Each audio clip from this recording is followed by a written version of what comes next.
Et je vous le disais, les Bouches-du-Rhône sont particulièrement scrutées aujourd'hui. Le département est placé en vigilance rouge aujourd'hui et demain, avec un risque très élevé de départ de feu. 23 des 25 massifs forestiers du département seront strictement interdits d'accès par la préfecture. Partons tout de suite du côté d'Aix-en-Provence. Vous retrouvez Milan Argelas. Les pompiers, je le disais, sont sur le qui-vive. Vous êtes, si je ne me trompe pas, à la caserne La Torse, dans un quartier d'Aix-en-Provence. Oui, absolument. Anne, nous sommes en ce moment même à l'intérieur de cette caserne à Aix-en-Provence où justement les pompiers se tiennent prêts en cas de feu de forêt. On va aller retrouver justement le commandant Stéphane Guyot. Bonjour commandant, expliquez-nous quel est le dispositif de pompiers aujourd'hui dans les Bouches-du-Rhône. Aujourd'hui, nous sommes dans une des 3 casernes du territoire d'Aix-en-Provence. Au total, nous avons 61 casernes dans lesquelles se trouvent aujourd'hui 500 sapeurs-pompiers prêts à intervenir pour le risque courant, le secours à personne, et également pour tout départ de feu de forêt. Et aujourd'hui, par rapport au niveau de vigilance, par rapport au niveau de risque feu de forêt, nous avons positionné 400 sapeurs-pompiers supplémentaires qui vont être répartis dans les massifs forestiers du département. Justement, comment sont choisis ces lieux de prévention où sont positionnés 400 sapeurs-pompiers? Alors ces lieux, ils sont choisis de manière stratégique à proximité des 25 massifs emblématiques du département. Ici, nous sommes à proximité de la Sainte-Victoire et ils sont positionnés de manière à répondre à la doctrine nationale de lutte contre les feux de forêt qui est la détection rapide et surtout l'attaque rapide du feu naissant. Donc ils sont à proximité des massifs mais aussi de voies rapides. Est-ce que les derniers feux de forêt qui se sont déclarés dans ce mois de juillet ici, notamment à Marseille, renforcent votre vigilance ? Alors la vigilance est avant tout vis-à-vis du public, puisqu'on sait que 9 feux sur 10 sont d'origine humaine. Et aujourd'hui, on appelle vraiment une vigilance importante. Comme vous l'avez dit, depuis le début de l'été, on fait face à de nombreux départs de feux de forêt. Nous avons 3 jours de Mistral très importants qui vont continuer à souffler jusqu'à mardi, donc sur le département des Bouches-du-Rhône. Et aujourd'hui, on fait un appel à la vigilance. Aujourd'hui, donc, vous avez 23 massifs sur 25 qui sont fermés. Et bien évidemment, de la précaution à avoir sur l'emploi du feu, c'est-à-dire l'interdiction de faire des barbecues ou des travaux à proximité de ces massifs-là. Merci beaucoup, commandant. Vous voyez, Anne, les pompiers sont prêts, les camions sont également prêts ici dans cette caserne si jamais un feu venait à se déclarer ici dans les Bouches-du-Rhône aujourd'hui. Milan Argelas en direct d'Aix-en-Provence dans les Bouches-du-Rhône avec Nordine Ali Saïd. On va continuer d'en parler avec mes invités autour de ce plateau. Anthony Chevaux est là, pompier, secrétaire général et porte-parole UNSA, sapeur-pompier. Soyez le bienvenu. Et Guillaume Séché, qu'on ne présente plus, journaliste météo et climat à BFM TV.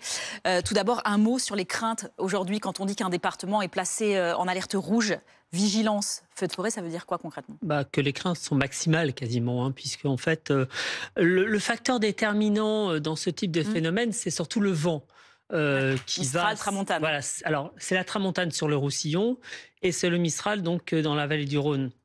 C'est principalement donc sur les Bouches-du-Rhône que les craintes sont les plus élevées, puisque c'est là que le vent va souffler le plus fort. Ouais. Jusqu'à combien ?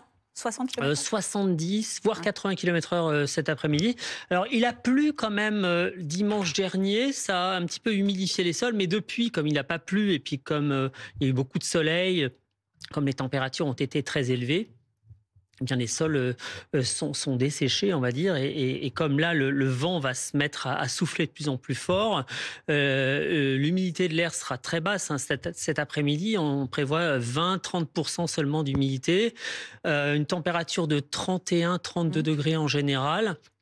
Et donc, tous les phénomènes seront réunis pour que donc, le risque soit le plus élevé, le risque d'incendie. Et demain... Ouais, c'est le Var qui c'est sera le aussi Var en vigilance également. rouge, Ça va s'étendre au Var, puisque en fait, le Mistral va surtout souffler aujourd'hui sur les Bouches-du-Rhône, mais demain, il va se déporter vers le Var. Il s'agira d'un vent d'ouest-nord-ouest, peut-être encore plus fort qu'aujourd'hui, des rafales peut-être à 80-90 km/h. Donc, ces 2 départements, les Bouches-du-Rhône et le Var, seront donc placés également en vigilance la plus élevée, donc vigilance rouge. Vous remarquerez quand même que sur le Roussillon, là, ça va un petit peu s'améliorer puisque la tramontane sera un peu moins forte.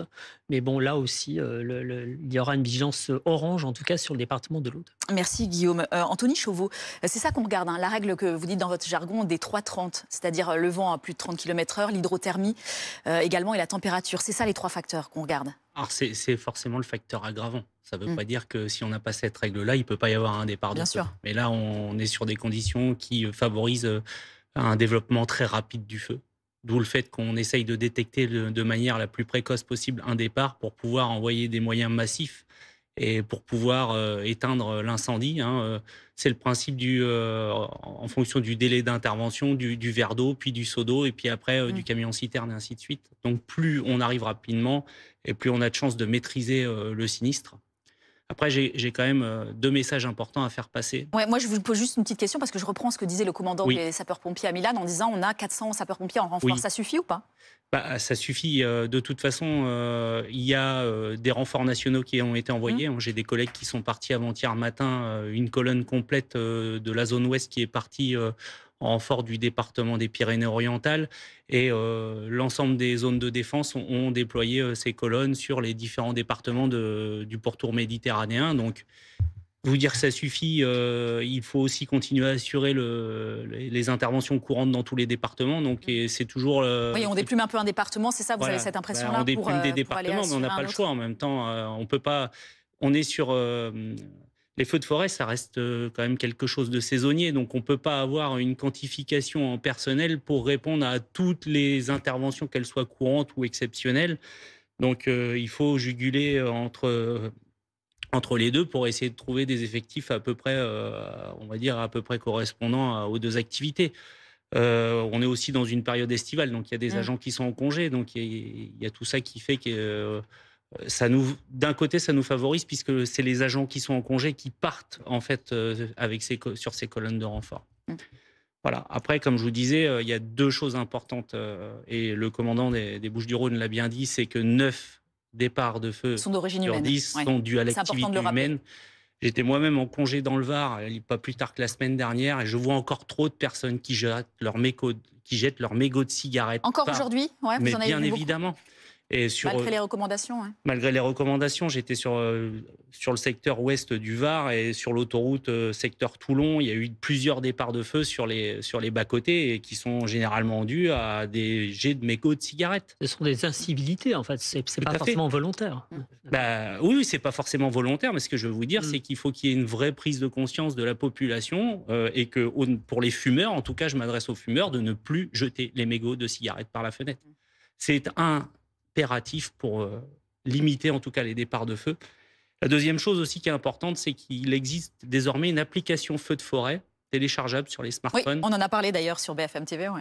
Et qui peut permettre à tout témoin d'un départ de feu de pouvoir le déclarer en instantané. Ça permet encore une fois de gagner de la réactivité pour les services de secours derrière. C'est bien de le rappeler, en tout cas, application Feu de forêt. Merci à vous, Anthony Chevaux, d'être venu sur le plateau du live. Merci à vous aussi, également, Guillaume Séché. On aura bien besoin de vous également demain.